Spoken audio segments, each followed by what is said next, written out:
Great, this video is to walk you through a demonstration on the acrylic exploration. So there are three goals for this exploration. Number one is that your paint is opaque, that you mix colors, and that you make a gradual blend. So there are different ways to get set up, but the basics are you're going to need some acrylic paints, and hopefully you can notice if the quality is good enough here. I have red, yellow, and blue. I also have a brown, it's like a light brown, and then I have white. I don't have any black. I find that it is a little bit better to make my own black by mixing the colors, but you can use black if you prefer. I have some paint brushes. Now the paint brushes I'm choosing, I have a round brush and I have a flat brush. I am going to be painting on a fairly small surface, so I have some smaller brushes. If you are painting on a larger surface, you want larger brushes. Um, Small brushes for detail, large brushes for big areas, but I have my paint brushes. These are what's known as a synthetic bristle. And these ones are called white Takalon, and I think this is like a synthetic sable. So brushes, I have water, and then I have some paper towel. So that's kind of the basics. Right now, I am using this wax paper. It's actually called palette paper. As my palette, you could use a paper plate, you could use a regular plate at home. If you're in the classroom and we have the round palettes with the wells in it, you could use that also. But for today, since this is just kind of a one-day exploration, I have this palette paper and then I'm going to throw it away at the end of class. I'm not going to be saving any of these colors. So acrylic paint, when it is dry, it is permanent. So that means that we do have to be careful with our brushes, that you rinse them out completely when you're done with them. You don't want any of the paint to stick in there or to dry, because then it will get all gummy and you'll have to throw away your brushes. So that's something to keep in mind. The reason we have water for this exploration is to switch colors. Our water in this case is not to thin the paints. So we are just using the water to switch colors, and then we will dry our brushes or just wipe them off so they're not, soaking wet or dripping before we switch colors. So what you will need is you will need an index card, or if you're not working on an index card, you're going to be working in your sketchbook or just on a piece of paper. I have my subject matter drawn out. I also have a reference photo. So if you are comfortable with acrylic paint, you might want to you might just want to start painting on this right away. If you've never really worked with acrylic paint before, I would recommend doing some tests in your sketchbook first before trying to paint this exploration piece. So I told you there are three goals. They're up at the top. Opaque, mix colors, gradual blend. So by opaque, I can just take a dry brush. It's not wet yet. The first time I use my brush, I don't have to get it wet. And I am going to pick up some paint, and I am going to just paint an area. Now, when I paint an area, it depends on the type of acrylic paint I'm using. Sometimes it appears transparent. So this paint is a little bit transparent, even though it's a thicker body paint. So I would have to let this dry before I add a second layer. But you do want to, when your exploration is finished, the areas that you've painted, you want them to be opaque. The other thing I want you doing is mixing colors. So for instance, in my background, I'm going to do some violet. So I'm going to take a little bit of my blue paint and then a little bit of my red, and I am going to mix. So I'm not taking violet right out of the bottle or the tube. I am mixing my own color. The other thing I can do is I can add white to it to make it a little bit lighter. I can also add black to it to make a shade. So I do want you to be mixing colors, and you're just going to do that on your palette paper. So here's a mixed color, and I am going to start painting. Now, when I paint, I do like to use brush strokes, and rather than kind of dabbing, I guess. Um, and I don't want to mash my brush. Notice I'm holding it like a pencil. So I do like to outline areas first and then fill in the rest. And I just keep, when I start to run out of paint, it gets like fuzzy or scratchy looking, I'm going to reload my brush. So notice that I have a mixed color, and I mixed up quite a bit of it so that I don't have to stop in the middle and mix more paint. So right now I can see that this area, I don't know if you can, the quality of this video might not be great. It is kind of transparent in some areas and darker in others. So I will need to be adding a second layer to make sure that it is opaque.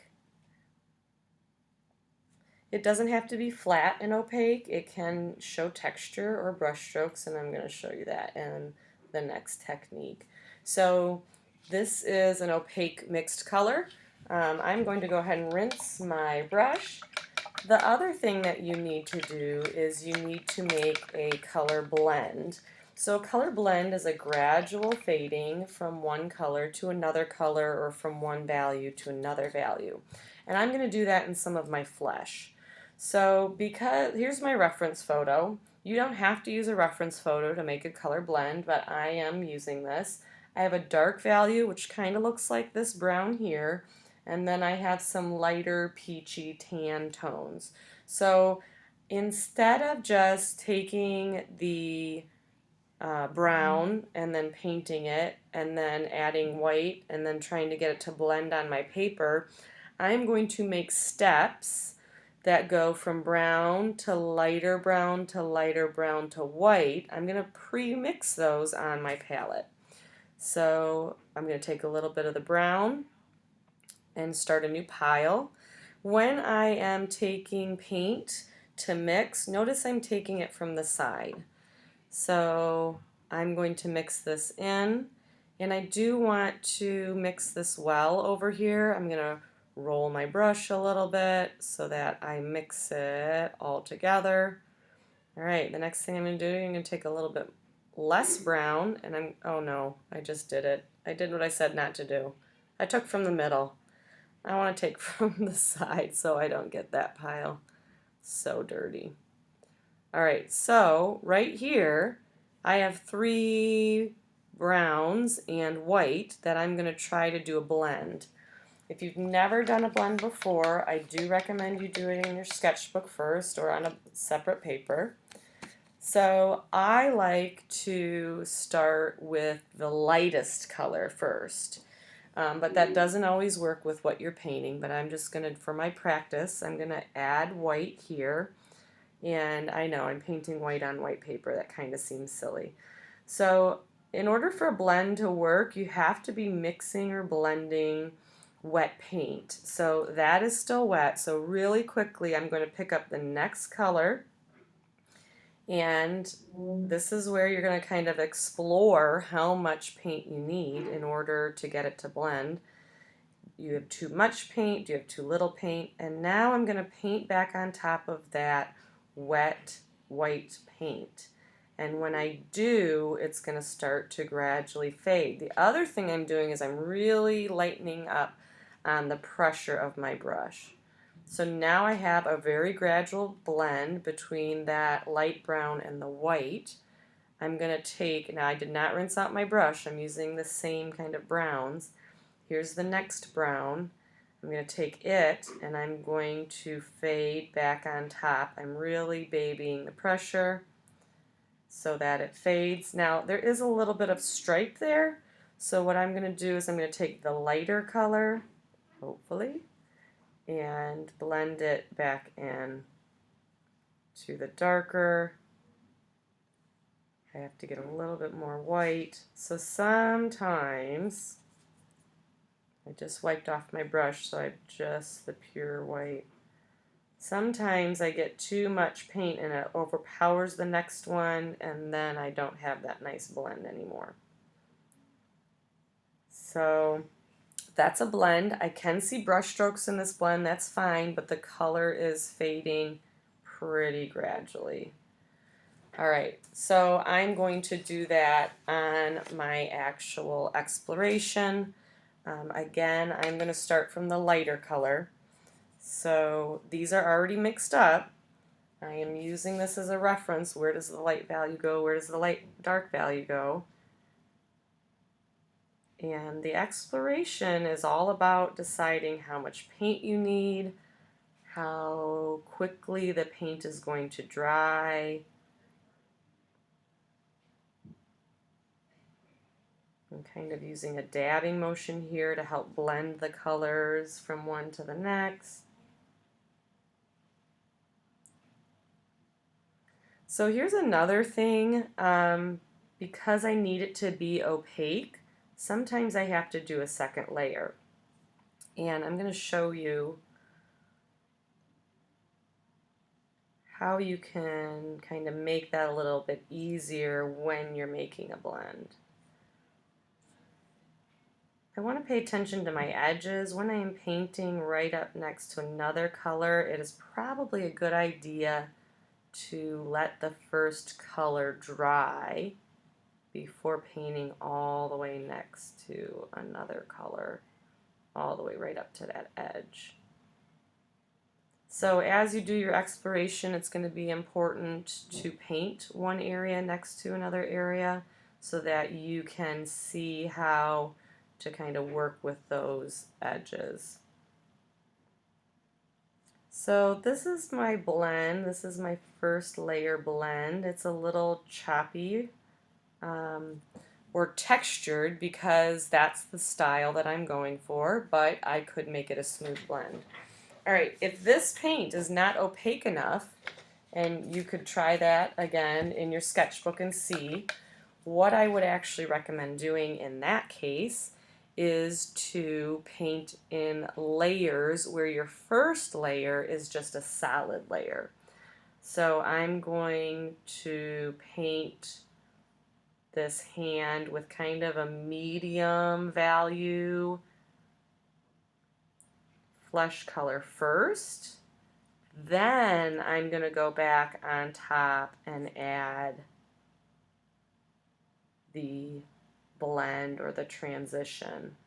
So if you are working with paint that's a little bit more transparent and you need to do 2 layers, instead of spending a lot of time doing 2 layers of blends or transitions, I recommend doing the first layer with a solid color.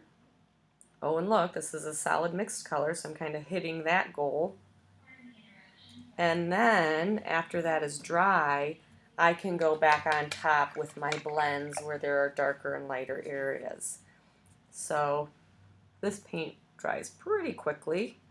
So I'm going to go ahead and try right here. There's lighter values. And then here, let's see, right here there's like darker values. That's not blending really well, so I'm going to come back in with some wet paint. So whether you want yours textured or smooth, that is up to you. But it is a good idea to paint one solid layer first and then do your blends on top. So get as far as you can in this class period. Do make sure you have mixed colors, make sure you have blends somewhere, make sure you're trying to get it opaque, and at some point I want you to paint one space next to another.